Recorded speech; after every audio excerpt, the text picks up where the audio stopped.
Good morning, good afternoon, everyone, ladies and gentlemen. Thank you so much for your participation to this AFRI-CONVERSE event. We are so delighted to welcome you from across the world. We are astonished to have the registration of over 600 participants from Africa, from Japan, and beyond on this important topic of digital technologies and transformation. So thank you once again. My name is Chika Kondo, working for the TCAD at UNDP office in Tokyo, and we would like to welcome all of you here. So today, I would like to first announce a few housekeeping issues. Sorry, that we have the interpretation service for Japanese, English, and French. So those who are watching from the Zoom, you can please choose your preferred language. Today's session will be convened only in English. And then second, for your questions to be asked to some of the speakers, please type into the chat box. As much as possible, we would like to try to pick it up towards the end of the session. And today's session will end exactly in 90 minutes, and we will have a very distinguished guest speakers to discuss about the topic. And also, I would like to introduce you that today's session is convened in a hybrid format. So actually, I am surrounded by about 40 students from Africa sitting together with the panel members here in Japan. And also, the slides used in this session will be shared by email after the session. So please do not worry. And then also the recorded session will be uploaded to the UNDP YouTube channel later on.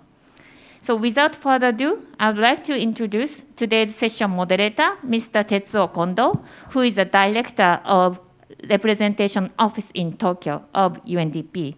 So Kondo-san, floor is yours. Thank you so much. Thank you very much, Chika-san. Good evening, and good morning, and good afternoon, whatever, in the world. So this is the AFRI-CONVERSE session with a very, very distinguished guest today.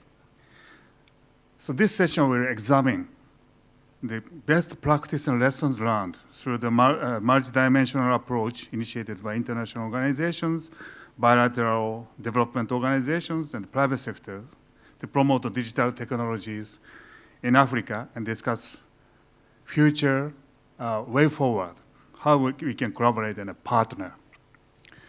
So I would first introduce our guest today, starting with Ms. Afuna Ezekonwa. She's the Assistant Secretary General, Regional Bureau Director for Africa, UNDP. Welcome to Japan, Afuna.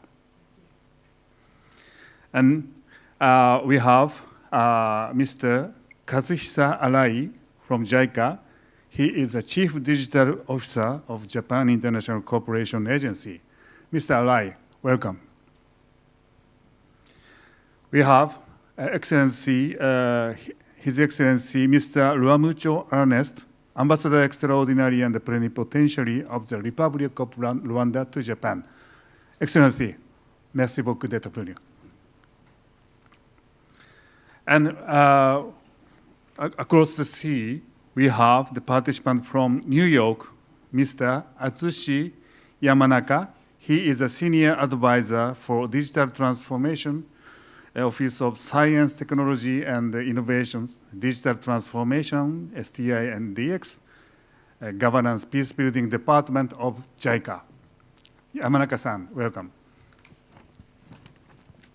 And last but not least, Ms. Amel Saidan, President of Tunisia Startups, a Dance Teco member. Ms. Amel, welcome on board today. Okay, just saving time, starting with the presentation from these distinguished panel members. Starting with Ms. Afuna Ezekonwa. Afuna, floor is yours.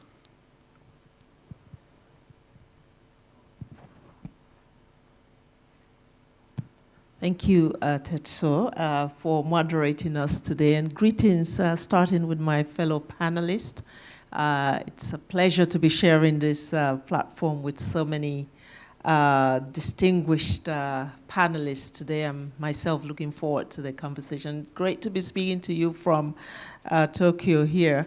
Also, greetings to the in-person attendants and those online. It's a real pleasure to be here talking about an initiative, an issue that we think is it's an issue of the future here, but it's also very much with us.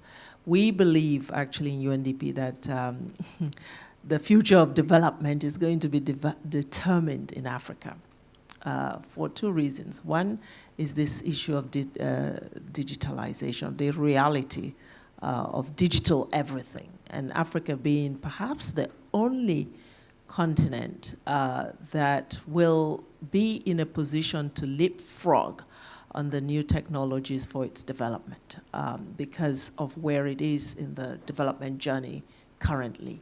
The second one is that this is a very young continent with the vast majority of people being being young, and therefore digital natives, as they say.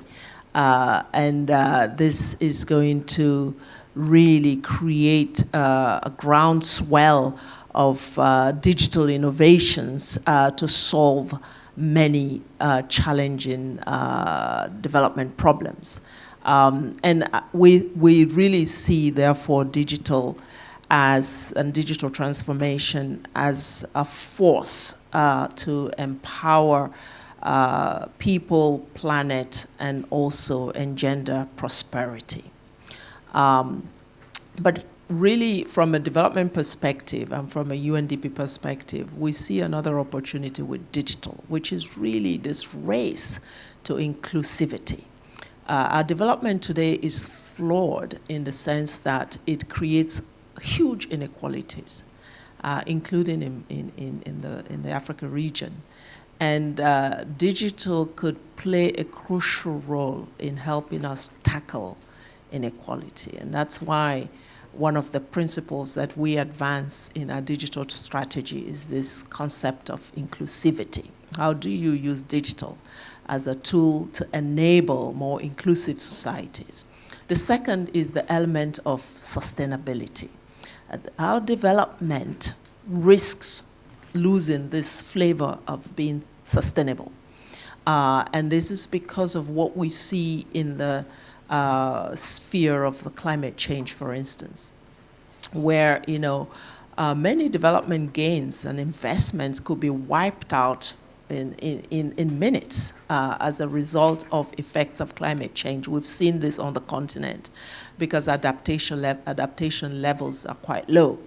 So how do we use the knowledge and science that brought on board by digital technologies to really to shock-proof development, basically, so that development initiatives can be more resilient? And we see a huge opportunity here in the way digital is being used to transform many sectors in ways that make them a lot more resilient and a lot more shock-proof. And I think the third element for us is in this area of job creation. The fact that today a lot of young Africans are graduating from universities with minimum opportunities to get jobs because the economies are not vibrant enough to accommodate create opportunities for young people. And yet we are in an era where youth in Africa are actually a lot more educated, a lot more connected. They have at their fingertips this idea of a world that they could own. And many of them also are talented, and not only talented in terms of creating opportunities for themselves, but they want to be agents themselves of change. They want to transform the world around them and the problems that they face on a daily basis, and really equipping them with digital possibilities which in any case they have a flair for, brings that new reality of engaging young people in the job market and in the economy. We have startups, for instance, that are on the rise on the continent. Just in 2021, we saw a big spike in the number of Africa startups, about 500 that were able to leverage $2 billion of investment. So the opportunity in this area is vast for engaging young people in gainful employment, but also bringing them into the circle of helping solve wicked hard development challenges on the continent. But I think more importantly, globalizing the voice and the talent of young people, because some of the solutions that are being created through digital innovations are also for the global market. So African youth have the opportunity not only to transform situations at home, but also to contribute to solutions of a global nature, and therefore the market is a lot bigger. Maybe finally is to say that in Africa today, we have this possibility to create transformation through the Africa Continental Free Trade Area. And digital innovations and transformation can be an enabler for the Africa Continental Free Trade Area, the biggest regional market that exists today.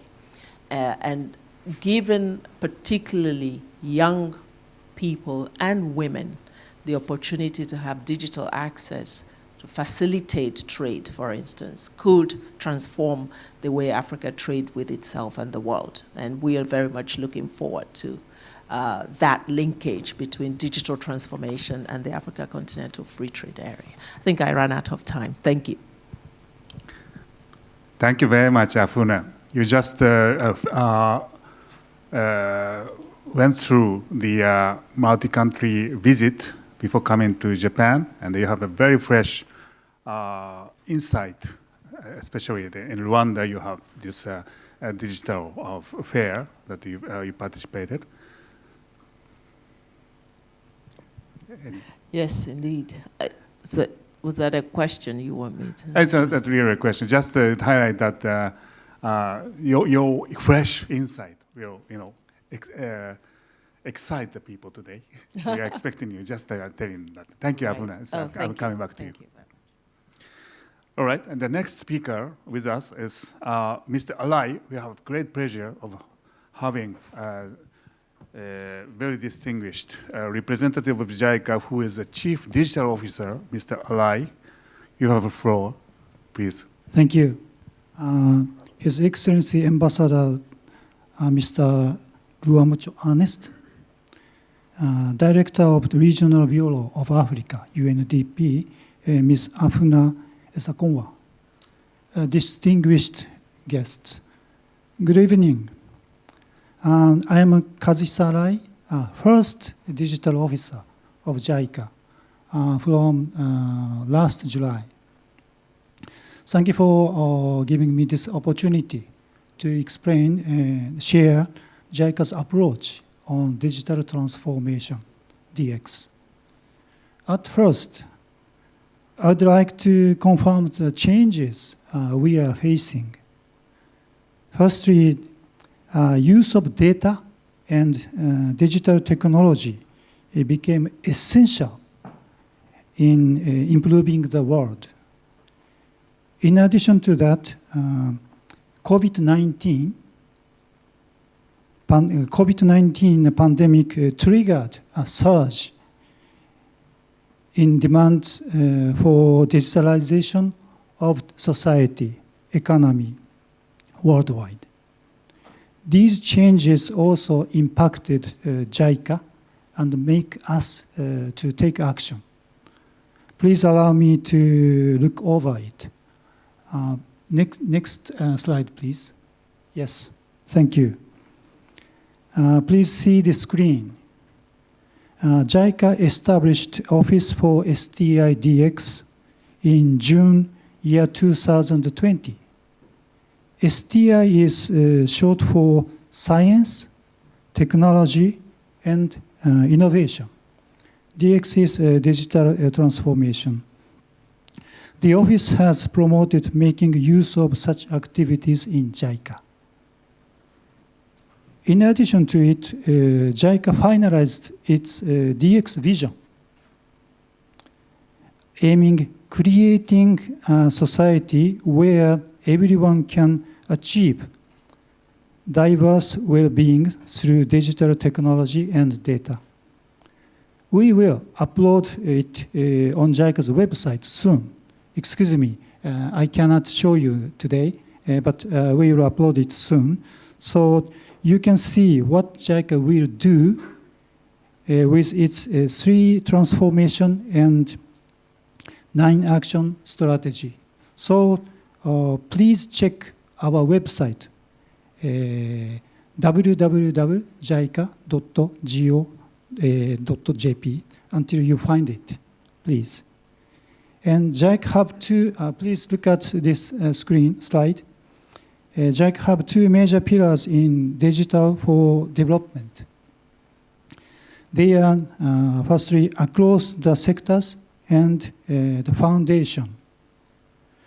The former is we are encouraging using digital technology and data for better impact in all sectors such as health, agriculture, education, environment, urban development, and so on.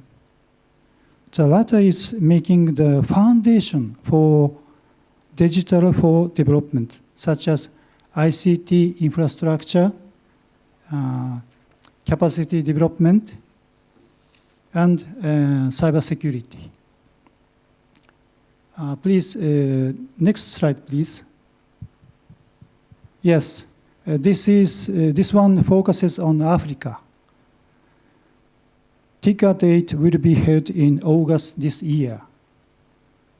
JICA is accelerating its DX support in Africa toward and beyond TICAD 8. This map shows the ongoing digital-related project in Africa. These projects utilize a significant level of digital technology and data to attain the development impact. Our senior advisor, Mr. Yamanaka, will give you a detailed explanation about them later in this session. Excuse me, I can't do that. For the prosperity of Africa and the world, JICA would like to keep promoting digital for development hand in hand with multiple partners such as UNDP, African governments, civil societies, and the private sector in Africa and Japan. Through this and other seminar events, I expect to bring more attention from potential partners to the TICAD process and work together towards the goals of African development, realization of SDGs, and prospering together. Thank you very much. Back to you, Kondo-san. Thank you very much, Mr. Arai, for the comprehensive explanation of JICA's approach on the digital technology. And then your partner countries in the developing world really benefited from the JICA's support and the partnership. And I'll come back to you on that experience with a bunch of questions. Among the JICA's partner countries, the excellent example, epicenter of the digital spark in Africa is Rwanda. So I would now like to invite Ambassador Murjo for your country's presentation. The floor is yours. Thank you. Thank you very much, Mr. Kondo, Ms. Ahuna, and RBA Director, Mr. Lai, distinguished participants, thank you for this opportunity to participate in this important conversation on digitalization on Africa. Today I wanted to use this opportunity just to talk about overall the opportunities and challenges for Africa, but with a particular focus on insights from Rwanda's experience. Rwanda has been on this journey for a couple of decades, and so I want to share that journey and where we are today and what the future portends for us. So I'll make this presentation in about 4 parts. I'll share Rwanda's journey of transformation. I'll share the challenges we faced along the way, how we've dealt with those and brought partners along, and what we can do with other partners, including Japan. Rwanda's digital transformation journey started around 2000, and the idea was to invest in IT and technology in order to achieve full digitalization in a phased approach. And we started with the phase 1, which was in the year 2000, when Rwanda developed the first national Information Communications Infrastructure Plan. So it was called NIC Plan 1. And that focused largely on putting in place the right policies, the right legal and regulatory framework, and the institutional framework to drive the building of a digital nation and a digital economy. At that time, what we focused on, in addition to developing the plan and strategy, which was the NIC Plan 1, as I mentioned, Rwanda undertook a process of liberalizing the telecommunication market, bringing in several actors, and also set in place an institutional framework, including the establishment of the Ministry of Information and Communication Technology, Rwanda Utilities Regulatory Agency, and the Rwanda Information Society Authority, and other institutions to drive this process. After 5 years of implementation, Rwanda developed the NIC Plan 2, which focused on investing in infrastructure. And then that was implemented, and then now today we are implementing the NIC Plan 3, which is focusing on actual digitalization and service delivery. We'll then move into another phase of innovation and massive digitalization. What challenges have we faced along the way? The challenges we faced are similar to other countries. Low digital literacy. This is a challenge. You cannot achieve full digitalization if there is digital literacy is low. Overall, in Rwanda, is at 35.1%, but in Africa, it's as low as 10%. So we have quite a climb to go. Low connectivity is also another challenge. You really need to ensure more connectivity across the country. And at Africa, it's 30%. We need to be working more. Lack of strong strategy. We need to have really proper strategies in place. And then the financial challenges. This requires significant investment. How has Rwanda mitigated this? Rwanda has invested in promoting digital literacy. And we are training a lot of our youth across society to be involved in this digital drive. We've worked on skilling professionals in the public sector and private sector, training teachers in use of these technologies.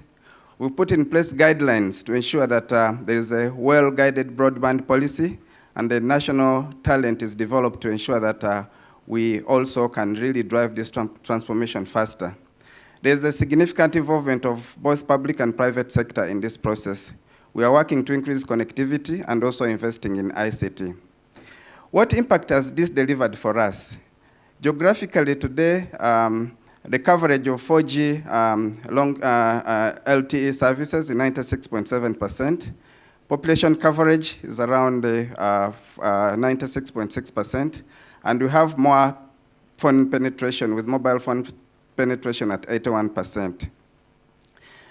Moving forward, we need to be involving both at public sector and private sector to nurture national digital transformation, developing a strategy to foster more transformation, and also building an innovative and inclusive digital economy. That's for public sector. But on the private side also, we need to ensure that our private sector is properly aligned to support government strategy, and that we have a proper delivery of high demand and effective digital solutions.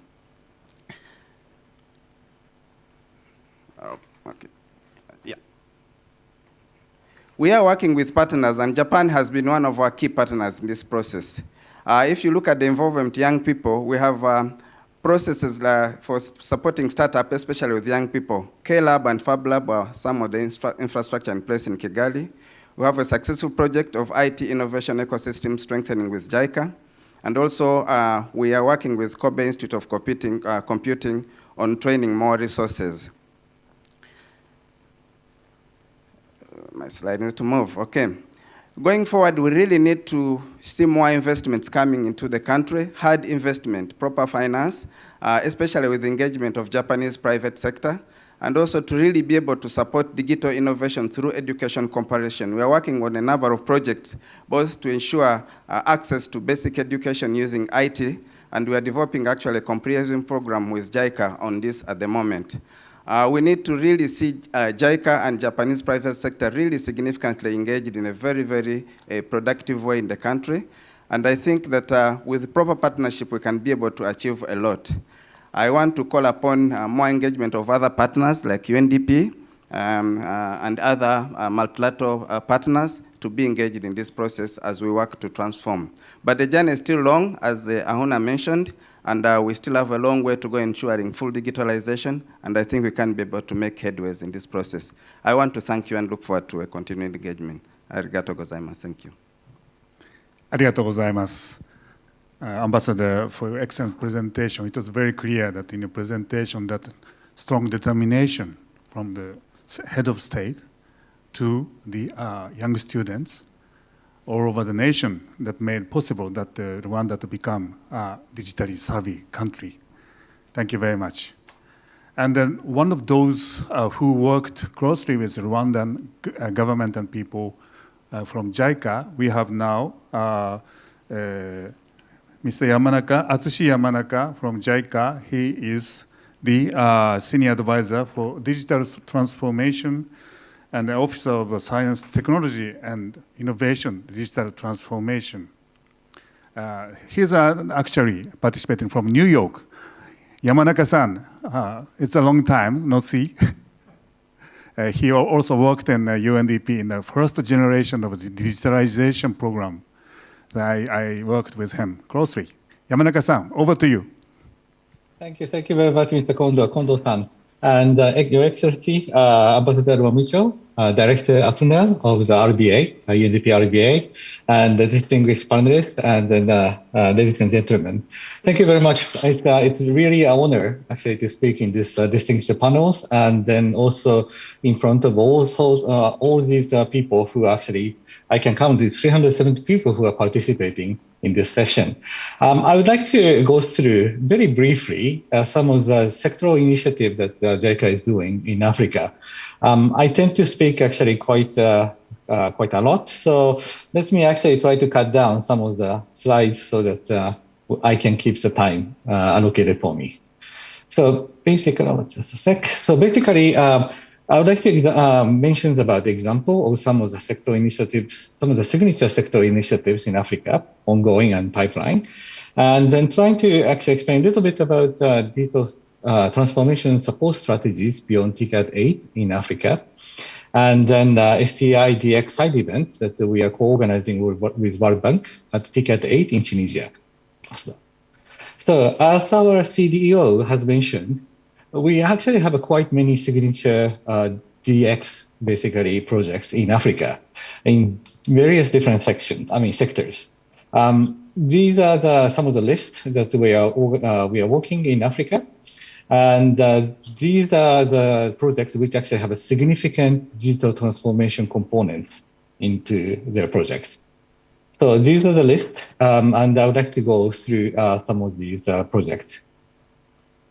So first of all, we actually have a very interesting project called Telemedicine Icu.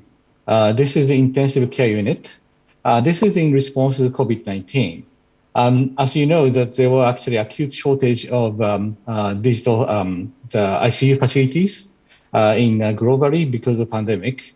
And this project actually, we try to help them through connecting the Japanese ICU telemedicine companies with ICUs in various different developing countries.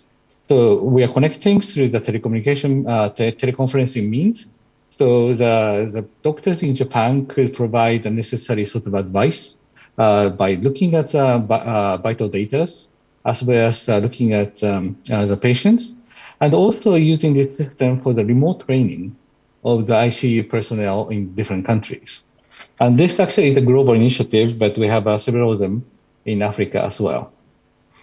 The second one is the hazard prevention, basically mapping.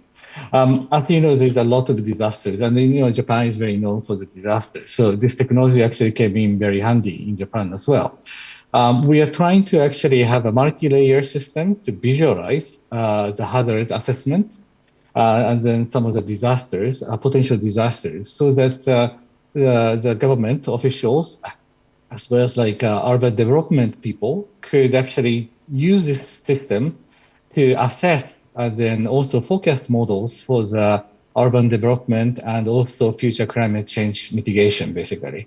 So this is basically it's a mapping that if the disaster happens, what kind of effect is going to be actually happen to those particular regions. So this is actually a very nifty tools in order to forecast the disasters and so on.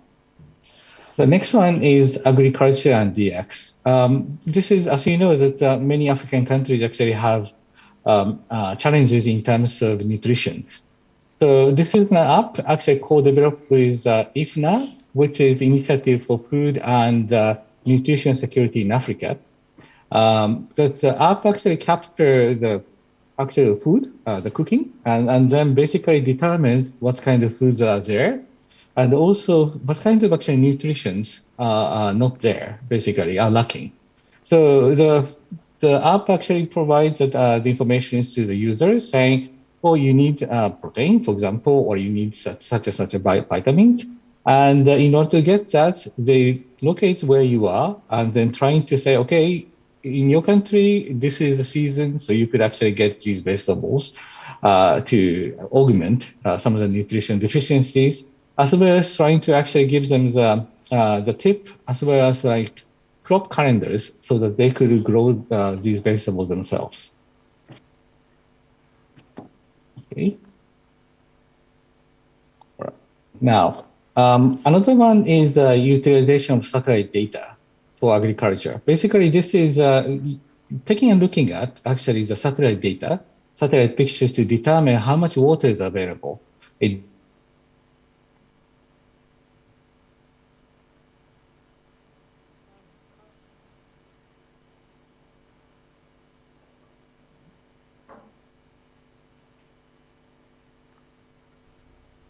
Excuse us, the connection is now having some problem. I hope that we are back.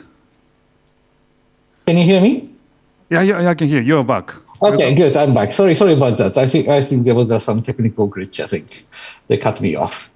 So basically, this is actually trying to use the satellite data to determine how much water is available for the better water management. And we're doing this in Madagascar and Senegal as well. Another one, this is very interesting. Utilizing digital technologies, especially the blockchain traceability systems, to solve the issues of child labor in cacao producing countries. As you know, that child labor in cacao industry is a very big problem in Africa, those countries where they produce cacao, the main ingredients for chocolate. And this actually gives traceability for all the value chains. So from the consumers onward, from the cacao farmers to the consumers, they know they could actually purchase the chocolate, which are actually sustainably and also ethically actually harvested. So this is utilizing the blockchain traceability system to do that. This is actually our pipeline project in Senegal. It's creating interoperability framework to provide individualized, tailor-made services to the citizens from the data which are available from different ministries and agencies, either it is health or the civil registries, ID system, agriculture, and so on. This is a system akin to what we see like in Estonia or Mauritius, where they actually provide really a tailor-made customer-centric services to the citizens.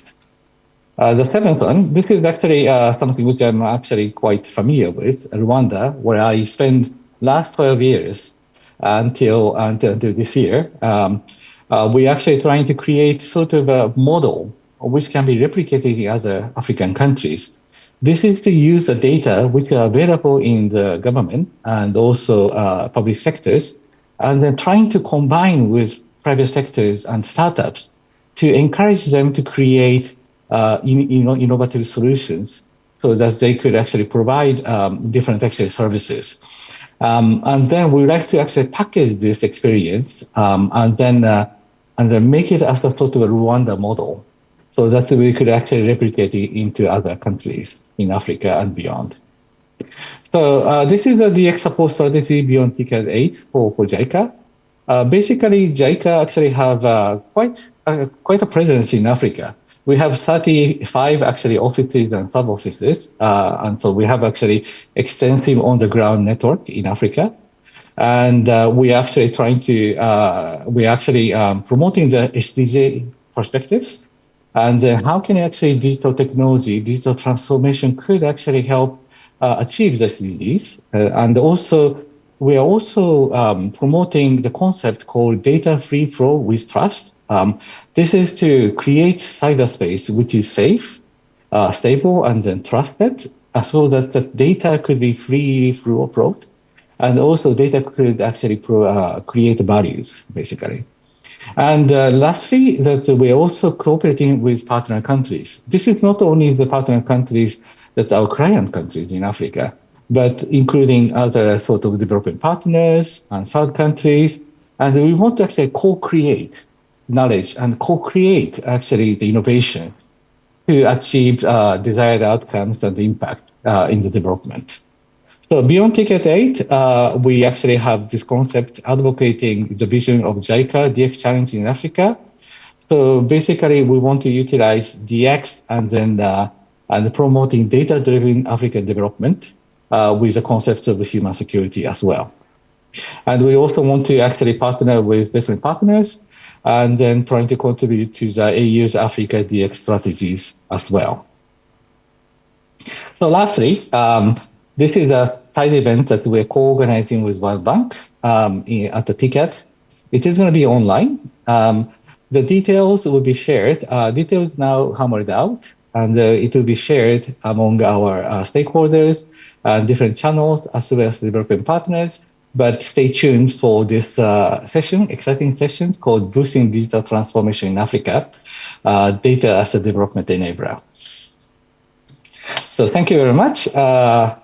Thank you for your attention. And if you have any questions, I'm here to answer. Thank you. Thank you, Yamanaka-san, for very comprehensive briefing about the program that you are leading. And next presenter is Ms. Amel Saidan from Tunisia, the next host of the TCAD.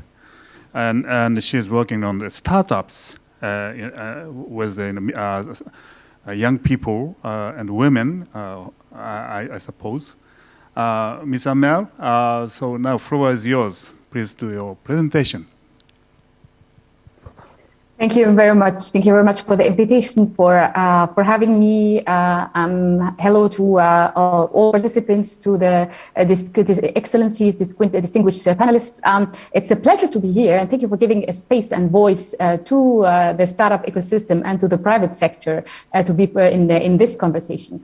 I think TCAD and all these conversations are such a great place to engage in this type of conversation, to have this kind of strategic thinking in terms of what makes the continent, how can we transform the challenges that we face in the African continent into an opportunity in collaboration with friends and partners. So if we look at the startup space, IT and startup and innovation is the foundation of every economic model and modern economy nowadays. And so startups are an opportunity to develop new solutions and new models and solve economic problems, but also solve secure social stability and inclusion. So as like the examples Yamanaka-san was sharing earlier, startups and innovation is solving real problems on the continent. And another example, for example, about how to create economic value and empowerment of SMEs. So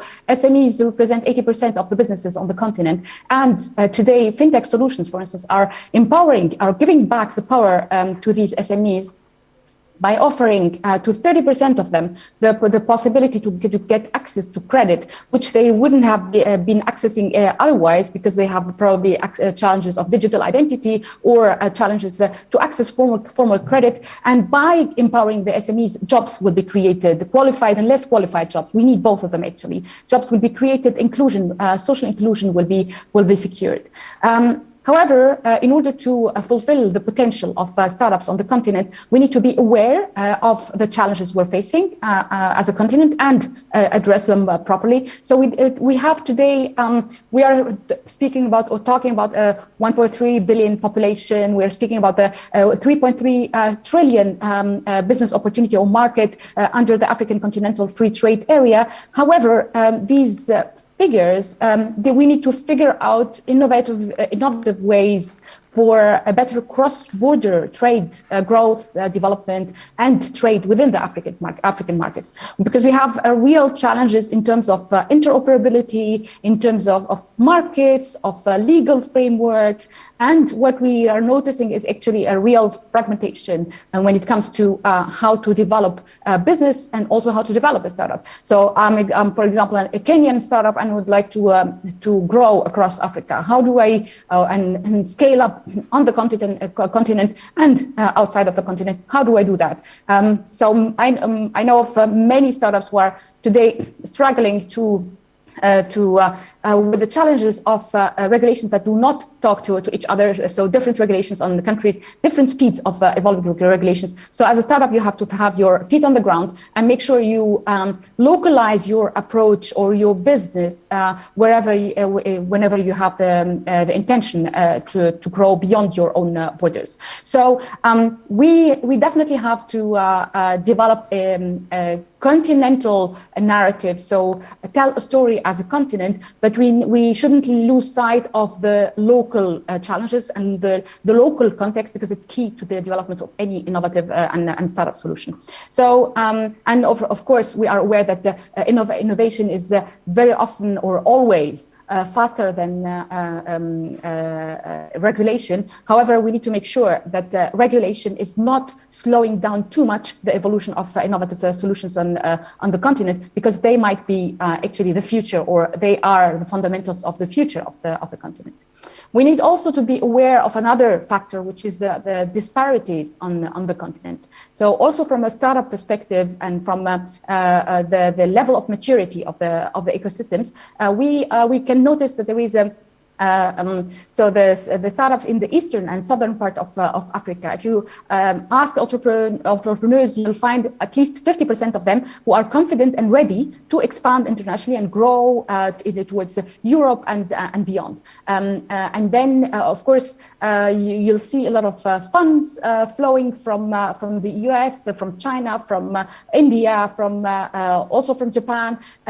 However, to the eastern part. However, the western, northern part are more focused on local solutions and, in the best case, on regional solutions, which limits actually the scale of the development of the startup and limits the attractiveness of these startups for international investors. So we and this is probably an opportunity for action when it comes to international cooperation. How can we support these startups in these regions scale up and grow beyond their own borders? We can also notice a challenge when it comes to funding, adequate funding, because in order to grow, so we do have, of course, a growth multiplication of the number of startups that are being funded. However, the deals stay in most of the deals. We do have 6 or 7 unicorns in the meanwhile. However, most of the deals are in the pre-seed and seed stage, which is creating an important pipeline. But if you compare Africa to Southern America, for instance, there you'd have mega deals being closed. In Africa, it's still a small deals that are being closed, and we have also a clustering and concentration of the funding happening in Africa. So 80% of the funding is going actually to 4 countries. So you'll have in Nigeria, Egypt, South Africa and Kenya attracting most of the funding. So the question is this going to make investors or international investors lazy, and everyone is going to go to the centers where funding is or where money is flowing anyways, because it's easier to get syndication of funding? Or can we see this an opportunity actually from an international development perspective to create new centers of funding and get the attention of international investors towards centers in North Africa, in West Africa, etc., so that we can create an attraction there and make these centers attractive? Because as long as we don't have many competition when it comes to funding or a lot of competition, this makes it probably interesting from an investor perspective because the deals are not that expensive. Maybe two more quick points when it comes to the challenges and how we can solve them. We have, this was raised earlier, the infrastructure challenge. So yes, the status quo of Africa is very much offline. However, we are behind in terms of connectivity and affordable internet. However, Africa is actually the fastest growing place in the world when it comes to growth of internet penetration. So, but when we talk about infrastructure, we are not speaking only about internet, we're speaking about storage, cybersecurity, etc. And entrepreneurs have always managed to find workarounds, leveraging legacy technologies, leveraging USSD, for example. The question is what are we missing, or what could have we achieved if we had a better internet penetration and a better infrastructure? One last point is about talent. So we always, we tend to congratulate ourselves very much about the availability of talent, the level of talent available on the continent, which is true. However, we need to make sure that we do have the right talent in the right place, because we need to make sure that we know what that type of talent is required to grow top-notch startup, world-class startups. We do not only need IT engineers, we also need data scientists, we need project managers, we need leaders, we need managers and entrepreneurs. So the question is, how can we capture the full potential of our own talent? And of course, following the COVID crisis, we have also understood that people can work from anywhere with anybody. So there is, of course, global competition on talent. So maybe this is also getting that we need to find ways to capture our own talent and find way to route that to creating value on the continent. And of course, make sure that the talent is mobile and can move from a place to another. So, and of course, the bigger the challenges, the bigger the opportunity, and the bigger the more it's interesting actually for entrepreneurs who are looking for big problems to solve. So I think we are at the right place at the right time. So let's solve our problems together. Thank you very much, Ms. Amel. So you clearly stated these opportunities and challenges, and then your approach on the localized approach and also the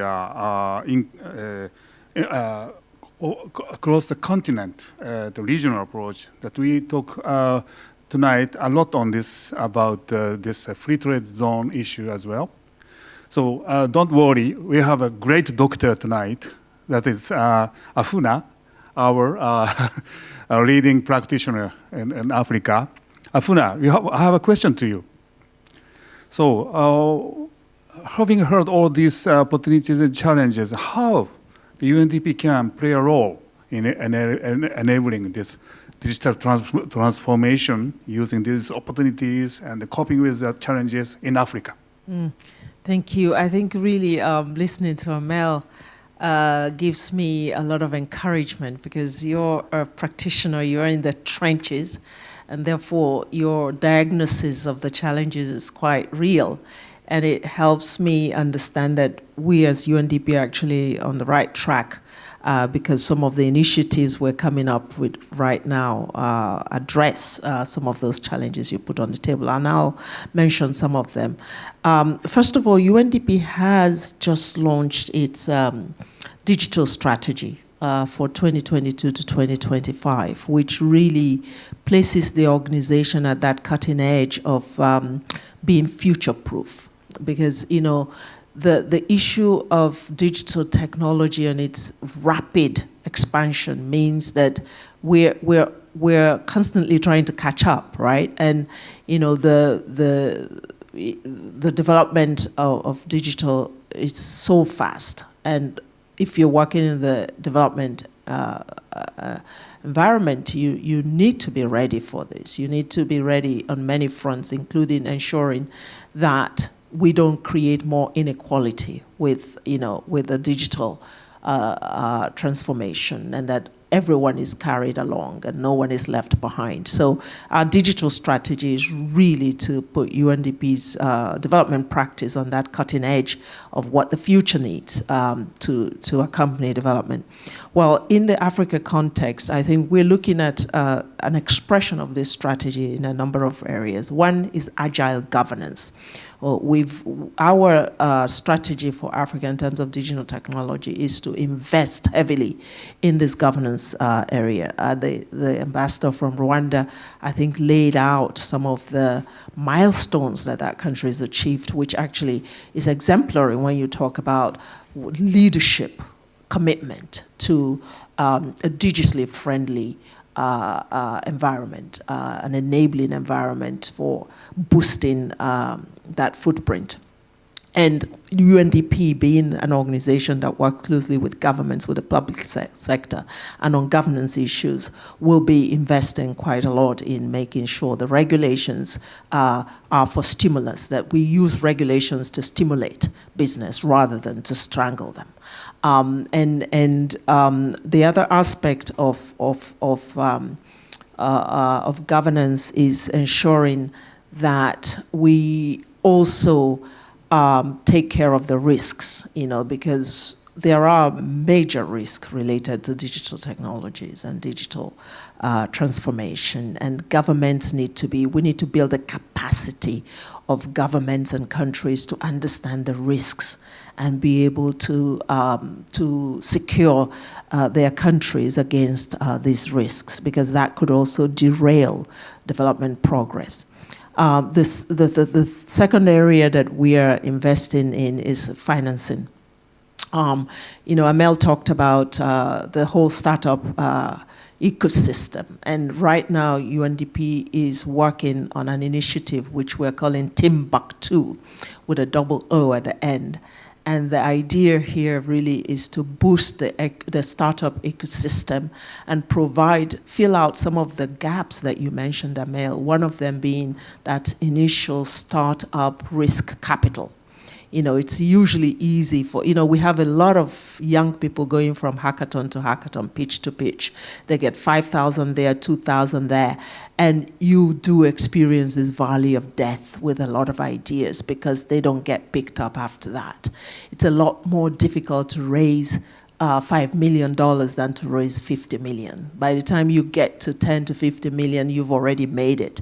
But there is no one picking up that middle, the 100,000 to 200,000 that needs to really help fire up and power these ideas at a startup level. So we hope that Timbuktu, which is a financing facility, pitched at $1 billion to begin with, and really crowding in private sector, will help, first of all, de-risk, but also provide that initial risk capital.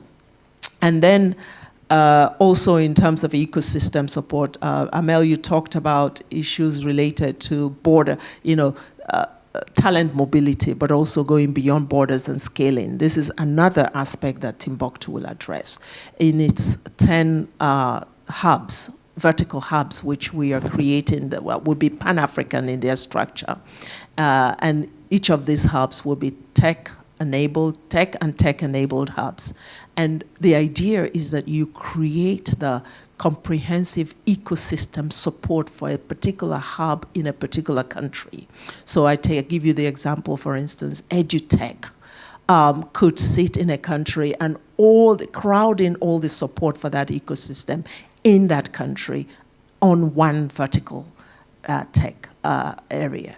And so all the startups that are developing ideas in that area have a one-stop shop in a country that specializes. So it's like centers of excellence around each of these areas. Trade tech is one of the areas we're going to specialize in. And this will help us to deal with some of the issues you pointed to on cross-border trade and facilitating particularly women who are trading in this domain. And then the headquarters, because Rwanda, what we heard from Rwanda today, Rwanda is kind of ready in terms of agile governance to host an initiative like this. The headquarters will be in Rwanda. The president just committed to that.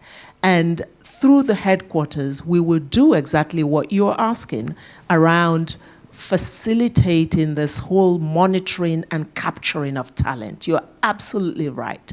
We don't know what talent sits where and the sort of level and standard of that. So we will have a center where we're actually able, through all the vertical techs, to monitor, track, and document the various talents that are on the continent, and therefore connect them to the global setting.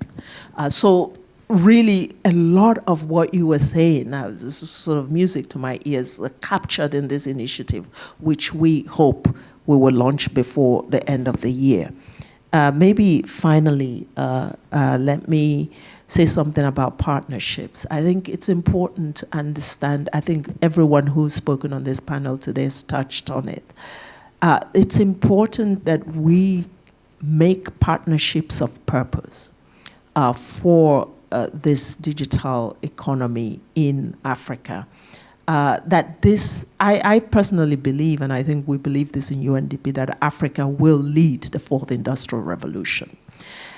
But this time, and precisely because of the kind of work Amel and others are doing on the startup end, that we're able to have this value created at home. Homegrown solutions are very important, but they should also be owned so that we don't create yet another extractive industry in Africa where foreigners go in, take the best that the continent has to offer, and then leave the crumbs for the people. So this is very important that we try to understand how to position in a partnerships that is purposeful in making sure that Africa gains from this, not loses, particularly in terms of ideas that are being created. And this is why the UNDP administrator has launched the Act Accelerator Labs a few years ago. We have 40 of these now in Africa. And the idea is really to use our accelerator labs to tap into local solutions for local problems and create a platform to boost that homegrown approach and initiatives, and let the benefits also stay with the communities. So this is one of the ways that UNDP is offering solutions for ownership of the ideas and globalization of them in ways that does not take away from the dividends for the people of the continent. Stop there. Thank you very much, Afun. It's a great example of partnership, connecting now the challenges identified by Amel, and also the solutions offered by UNDP through AFRA. Another great development partner in the world, JICA.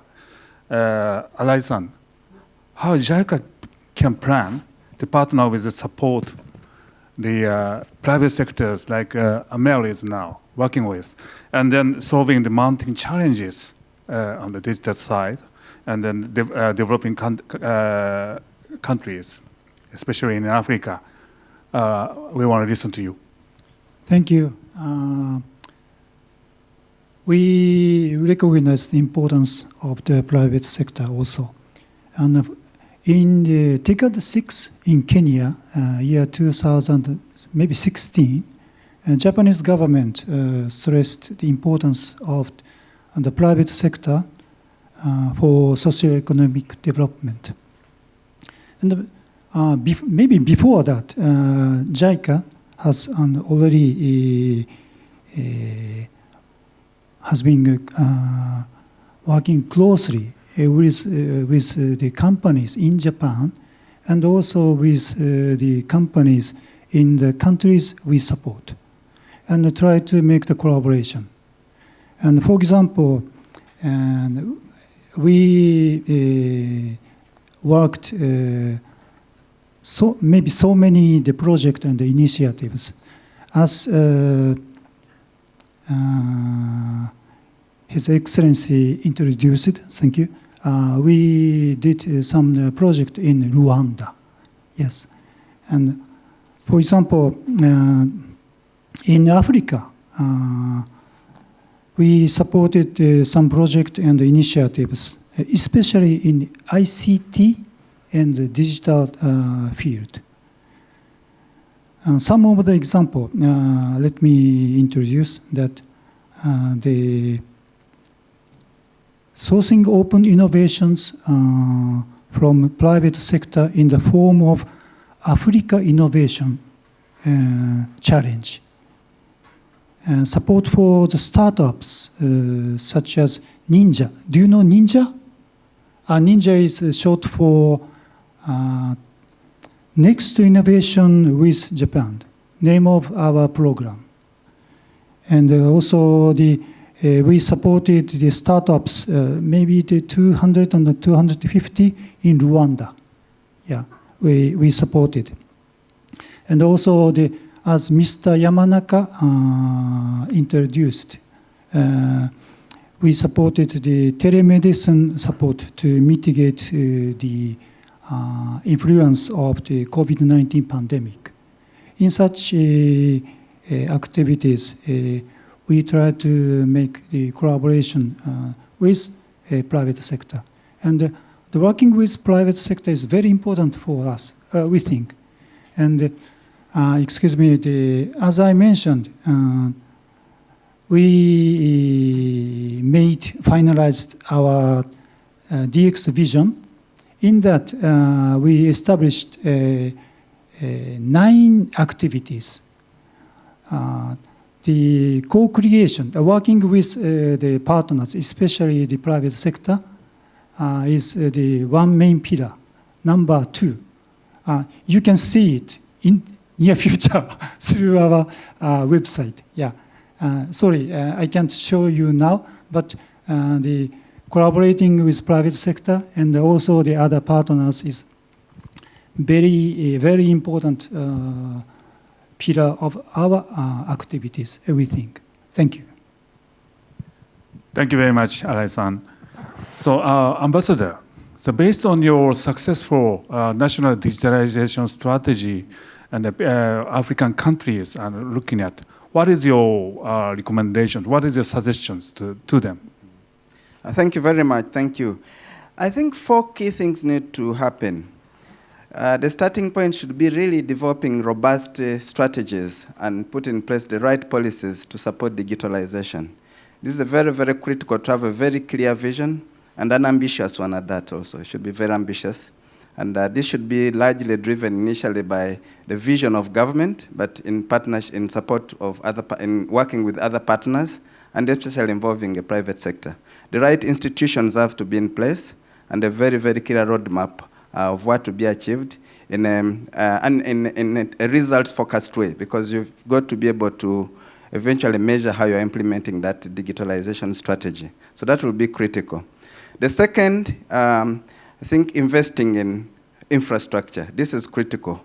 Rwanda went through this phase by investing very, very heavily in putting place, in building fiber optic infrastructure across the whole country. This was quite a massive undertaking. Putting in place like a national data center. These are hard investment that you need to put in place that require really a lot of resources, initially from government, but also from development partners and the private sector as well.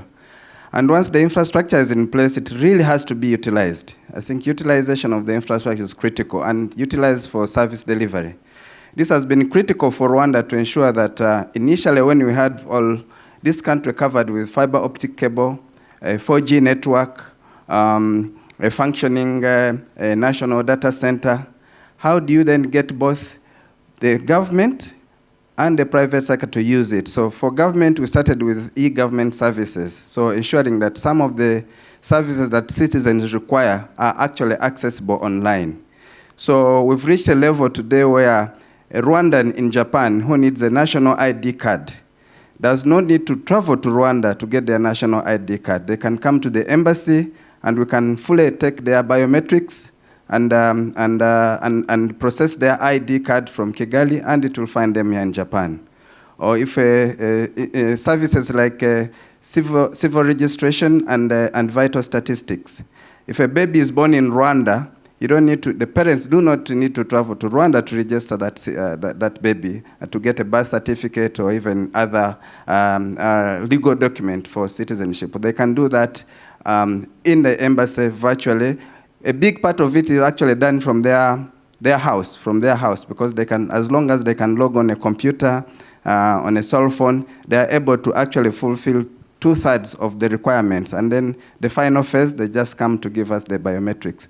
So these are things that work for citizens because they do not need to travel from Japan to Rwanda or from Malaysia to Rwanda to access these services. But even within the country, services like e-procurement, like a lot of the documents that people need to use to get that require going to offices and to sit there for long term, people can access these online, and that reduces on corruption, ensures efficiency, and so the infrastructure has to be effectively utilized.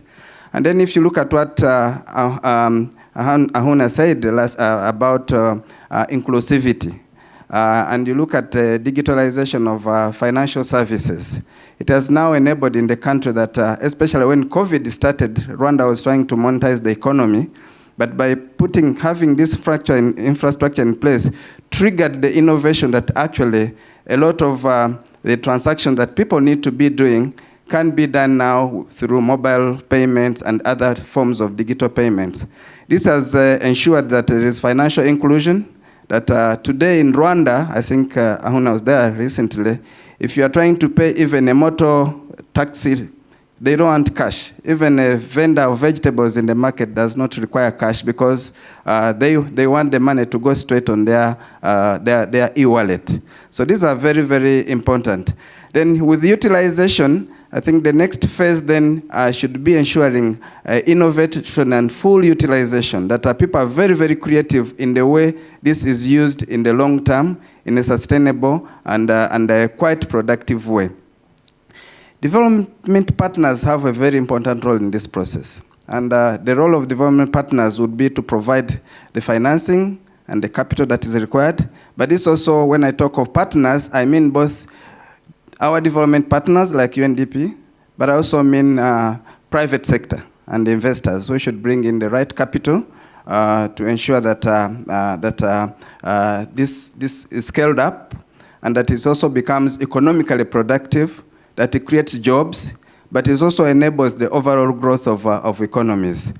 Then partners can also bring in technical assistance and capacity development because you need to build the right skills and the talent to ensure that there is full utilization of the digital platform. So I think African countries need to really be focusing on that, but it requires a really systematic focus, leadership, vision, political will, and really robust engagement of all stakeholders in this process, including communities, because communities have to be the ultimate beneficiaries. But it has to be also integrated in all aspects of the economy, agriculture, transport, because digitization is cross-cutting and can benefit quite many sectors and ensure more outcomes for the communities, for the government, for private sector, and for all actors in this process. And I think we have a lot to learn from each other within the continent, but we also have to learn from also other countries. Japan has done very well in terms of its digitalization process. Other countries have done well. So we need to see what is happening so that we can leapfrog these technologies rather than spending time recreating the wheel. Thank you. Great, thank you very much, Ambassador. So my poor time management, so we are a bit behind the time. So Yamanaka-san, I'm so sorry, but please stick to 2 minutes to respond to my question. It's about the JICA's coordination role. And then how do you plan to coordinate and cooperate its DX support in Africa with other development partners? Thank you, Kondo, for the question. So yes, we are not doing this alone. Basically, foreign nations, right? It is a partnership. So we actually work in partner, equal footing with different development partners and our country clients and so on and so forth. We don't necessarily basically take the lead in terms of coordination. It's a process that we need to all engage in.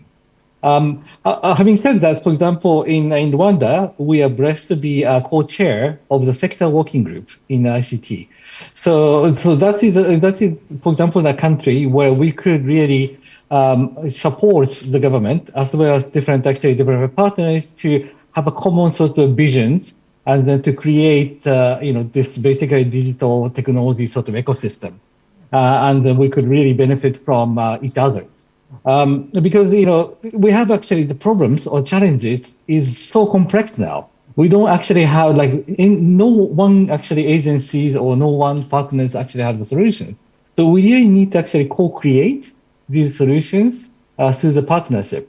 But so just to going back to, having said that, just going back to what Ms. Afuna said about the Industrial Revolution 4.0 coming from Africa.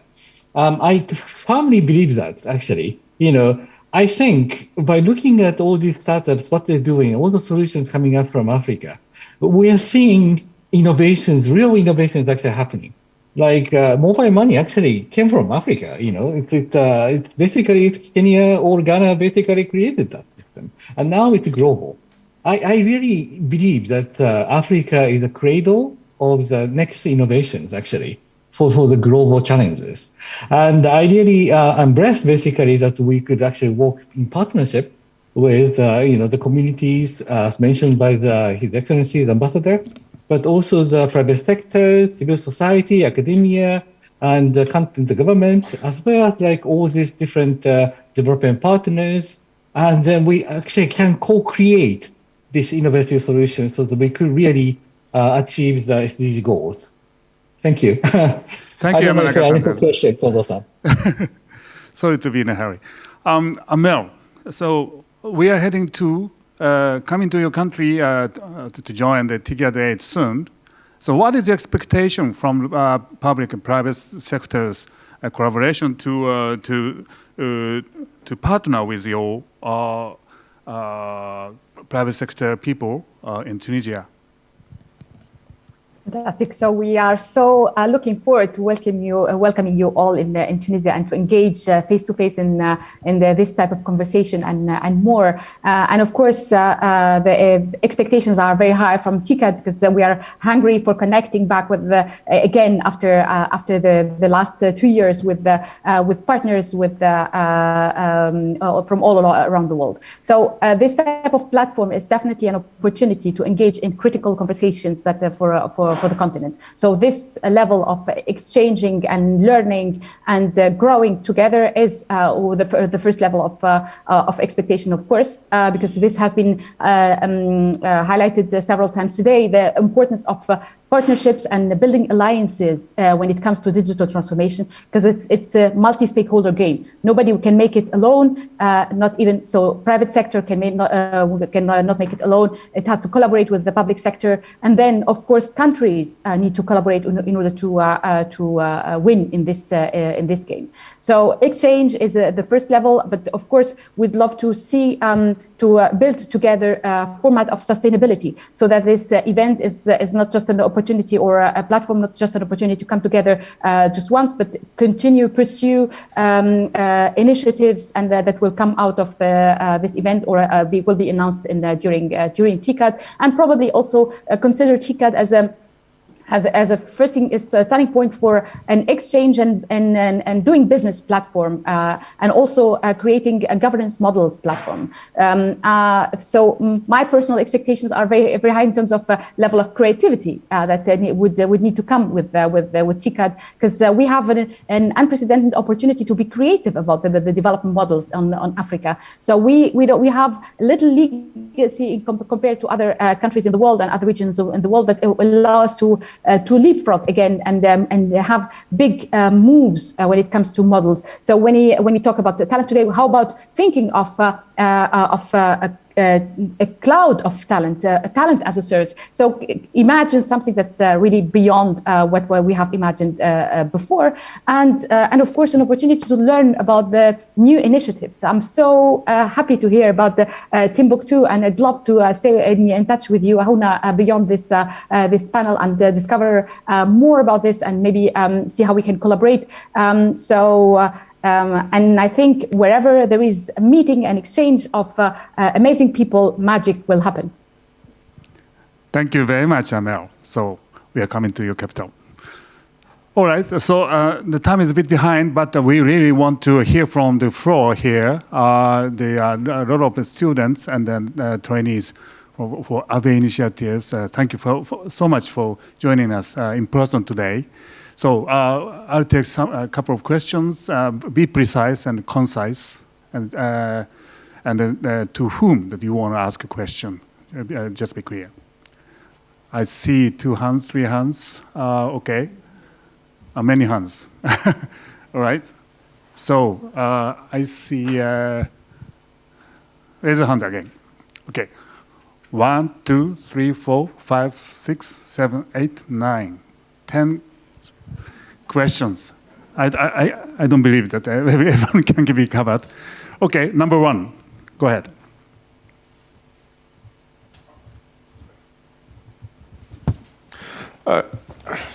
Thank you. My name is Achille from Gabon, SDG Leadership, PhD student in Tokyo University of Foreign Studies. My question is for the UNDP Director for Africa. So she's mentioned the project, the current project, the 2022-2025.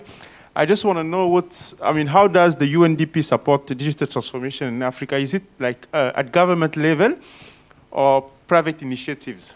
Thank you. Thank you very much. I'll take a couple of more questions. All right, number 2, you, Madam. Thank you so much. My name is Evelina Kandakai. I'm from Naruto University of Education. I'm from Liberia, West Africa. So my attention has been drawn to this digital transformation, and I happen to come from a country that is underdeveloped. I'm really worried as to what needs to be done, or how can this affect our country, especially Liberia, where we don't have electricity, rural. How can we be a part of this process? We are really dying in need of it. How can we be a part? How can Liberia or other developed countries, it may not be Liberia specifically, but underdeveloped countries, how can we benefit from this great initiative? Thank you. 2, Afuna? Yes, yes, okay. UNDP. Afuna, you have 2 questions now. Thank you. All right, number 3, yes, gentleman here, right behind, yeah. Yeah, thank you. So my question is concerning the major infrastructure projects financing.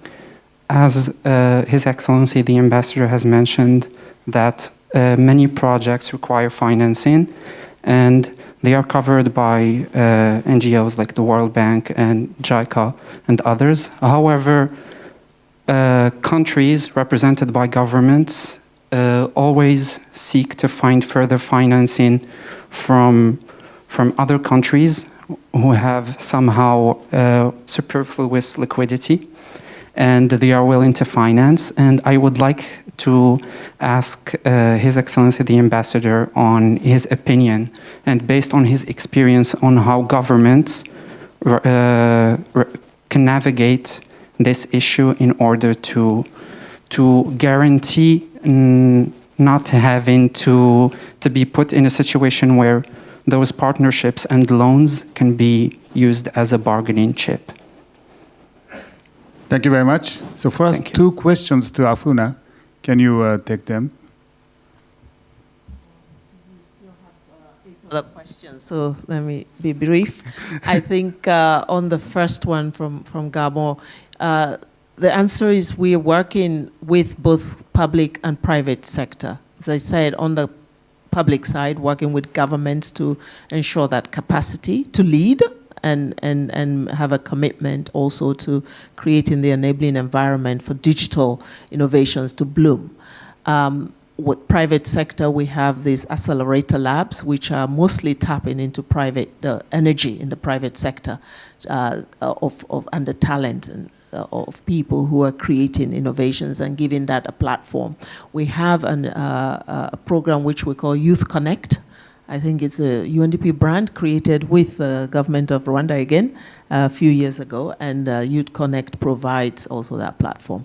From Liberia, I think, yes, thank you for highlighting the nexus between electrification and digital. I think this is really important. That's why we're also in UNDP advancing an initiative of providing energy, sustainable energy access to up to 500 million people worldwide, but quite a good number coming from Africa in our new strategic plan. That's a commitment that UNDP has made, because we see that it's very difficult for any country to take advantage of the digital economy without getting electrification.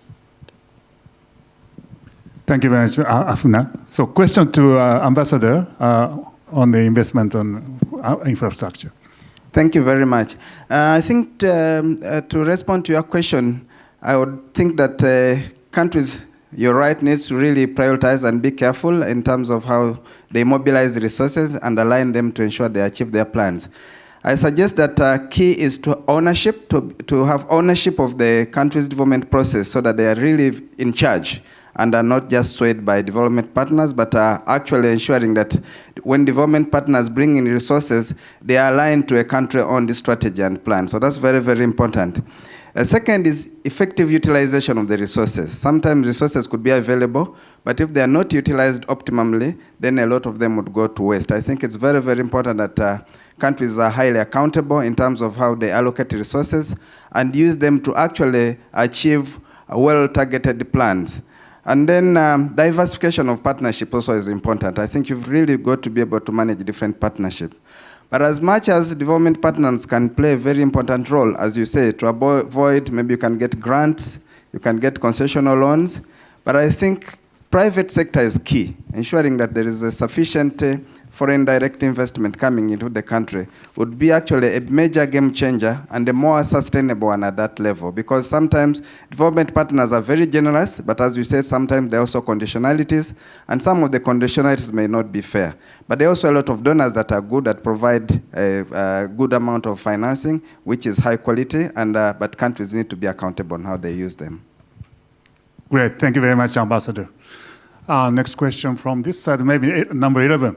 Go ahead, gentlemen.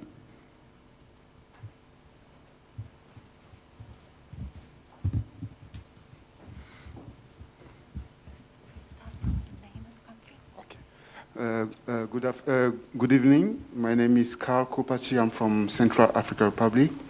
Actually, my question goes to Amel Saidan. And actually, you mentioned that startup in Africa actually face a lot of challenge.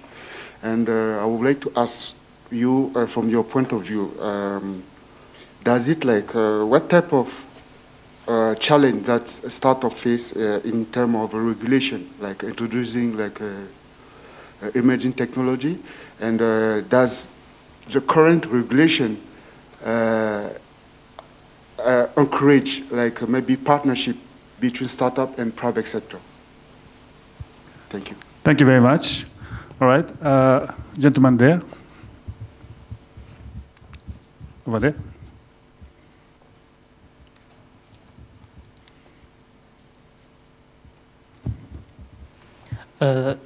Thank you. My name is Pascal Awonvegwe, and I'm a Bay Initiative participant. My question is to Ambassador from Rwanda. Of course, to overcome this challenge, there is a need for partnership. But one of the problems we are facing in Africa is data availability. How do you make sure that data are very available for young people and it is very accessible for them to overcome this challenge with you?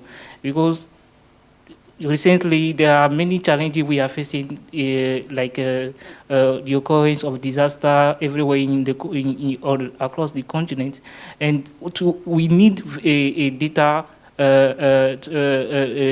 We need data to make sure that we are solving this kind of problem across the continent. So how do you, for example, for your country, how do you make sure that data are very available for youth and it's very accessible for them? Thank you. Great. The last one on this cohort, please. Go ahead, here.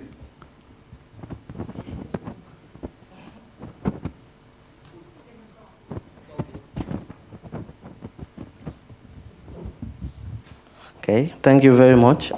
Ibrahim Sorijalo from Sierra Leone, SDG Global Leaders Program, Waseda University. My question is to both JICA and UNDP. The blue economy is an emerging development in Africa, especially for Sierra Leone. And I would like to ask like what UNDP or JICA, will do to facilitate, for African countries to harness the opportunity in the blue economy, especially in maritime transportation, in fisheries, and tourism. Thank you very much. Thank you very much. So 3 questions here. So first, a question to Amel. Can you respond? Sure. So thank you for the question about the legal and challenges, regulation challenges, because this is one of the biggest hurdles, in my opinion, for the development of the startup ecosystem or startup ecosystems and collaboration and conversions between the startup ecosystems. So it can vary from regulations that are inhibiting the development of specific technologies, like countries that are prohibiting the use of blockchain as a technology, independently of whether it's being used for crypto or other use cases. There's also the challenge with the technologies like drones, for instance, for security reasons. So the question is, what kind of frameworks can we put in place? What kind of agile and quick sandboxes can we put in place in order to be able to test this type of use cases and technologies in a faster way and allow for innovation there? But you can also find frameworks, legal frameworks, like for open banking, for instance. Nigeria has lately announced a new framework for open banking in order to, and this is actually good for the banking sector, but also for to create an ecosystem of innovation around the banks and create a better collaboration between financial services and banks and the startups. So, but many other countries are still in the thinking process, still in the discovery process, and this is why this type of platforms like TICAD and this type of alliances probably could be interesting, because when it comes, for example, to cross-border payments, sending money from one country to the other, you'll find disparities in the way of how payments are handled, currency exchange, etc., that make cross-border payment a bit complicated. And this is where startups try to solve this type of challenges, but it would have been easier to create some frameworks that enable this type of flow, so that we can direct the startup creativity towards real innovation and not finding workarounds for the regulation challenges.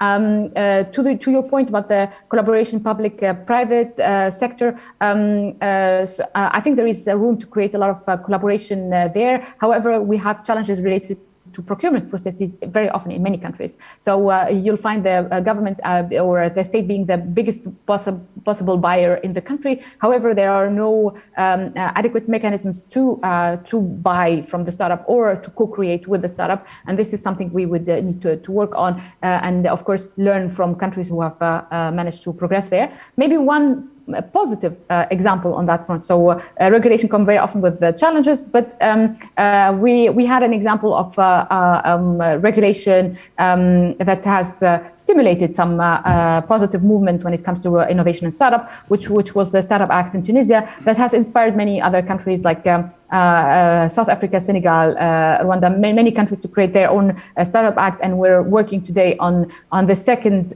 release of the Startup Act so that we can stay in this continuous improvement process. So we will have to have a fresh look at regulations so that we can use them as an activator of a movement of innovation, of creativity in the countries. Thank you very much. So 2 minutes extra time because we had a technical issue. Okay, Ambassador, quickly. Thank you very much. Your question is very important, and you need data and to be able to access it. For Rwanda, actually, data is not a problem. There is quite a lot of data and quite regular data because we do regular surveys, and there's a lot of also vital statistics available. But most African countries also now are having like regularly undertaking demographical surveys, household living condition survey, as other poverty data is also available. But in case you're having challenges accessing that, I think UNDP has quite a lot of institutions, IDP, UNDP, World Bank, IMF, have quite a lot of also information available. The UNDP produces regularly the Human Development Report. There's a lot of data there. IMF, but you're right. You need to figure out how to access this data, and there are some African countries also that actually don't have quite updated data, and navigating that can be quite challenging, I understand. Thank you very much. So finally, the question to JICA, Arai-san and Yamanaka-san, and one word from each. Arai-san. Thank you for the question. Let me confirm that you are asking about the function of JICA in the promoting digitalization, DX. Yeah, I think as Mr. Ambassador, His Excellency Ambassador mentioned, the private sector is the main player in this field, I think. So the JICA can be the person who opens the door for the private sector. So to do that, we try to take a risk and make the small-scale pilot project and show the way for the private sector people. And thank you. Thank you very much, Yamanaka-san. I think there was also a question about the blue economy, right? How much JICA is actually doing in the blue economy.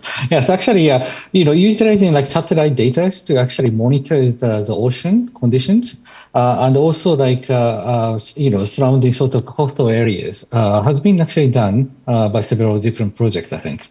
There's also actually aquacultures, actually, that utilization of digital technology in aquacultures, and also like waste management is also another area that JICA supports, which actually directly affects the health of the oceans as well. So we actually have a lot of projects. We actually have a 20 global agenda in JICA, that we have 20 actually thematic areas that we're working on. And we're trying to actually promote digital technologies and digital transformation in each and every actually global agenda. So stay tuned that we're actually going to actually have these kind of projects as well. Thank you. All right. Finally, to close. Yeah, just a question also that came to UNDP on this. Because we don't have time, I'll just refer the gentleman to UNDP's work on water and ocean governance. You'll find it on the website. But it touches on SDGs 6 and 14. Yeah. Great. Thank you very much. Excellent responses and the presentation from the panelists. We applaud to all these distinguished guests tonight. Thank you very much.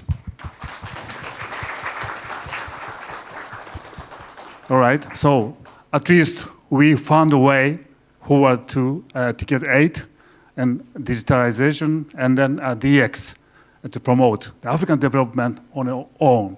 Thank you very much. Over to Chika. Thank you so much for the distinguished guest speakers and also the engaged discussion from the ABE students from this, from this venue. So, leading to TCAT 8, we have been organizing this session called AFRI-CONVERSE, and this is the second to last session before TCAT 8.